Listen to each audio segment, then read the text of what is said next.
টানা ভারী বৃষ্টি এবং মুহুরী নদীর পানিতে নোয়াখালীর ৮ উপজেলা প্লাবিত হয়েছে। এতে পানিবন্দী হয়ে পড়েছেন ২২ লাখের বেশি মানুষ। জলাবদ্ধতায় থমকে গেছে জীবনযাত্রা। বৃহস্পতিবার সকাল থেকে নোয়াখালীতে চলছে বজ্রসহ ভারী বর্ষণ। ভোর ৬টা পর্যন্ত গত ২৪ ঘণ্টায় ১৪৭ মিলিমিটার বৃষ্টিপাত রেকর্ড করা হয়েছে। নোয়াখালীর বিভিন্ন উপজেলা ঘুরে দেখা যায় সৃষ্ট বন্যায় ভেসে গেছে কয়েকশো মাছের প্রজেক্ট, মুরগি খামার, আমনের বীজতলা, শাকসবজি ক্ষেত এবং ঝড়ো বাতাসে ভেঙে গেছে কাঁচা গাছপালা।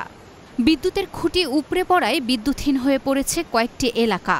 জলাবদ্ধতা সৃষ্টি হয়েছে আরও নতুন নতুন এলাকায়। মানুষের মাঝে বিরাজ করছে আতঙ্ক। জেলা ত্রাণ ও পুনর্বাসন কর্মকর্তা জানান, বিরূপ পরিস্থিতিতে ৩৮৮টি আশ্রয়কেন্দ্রে প্রায় ৩৬,০০০ মানুষ আশ্রয় নিয়েছেন।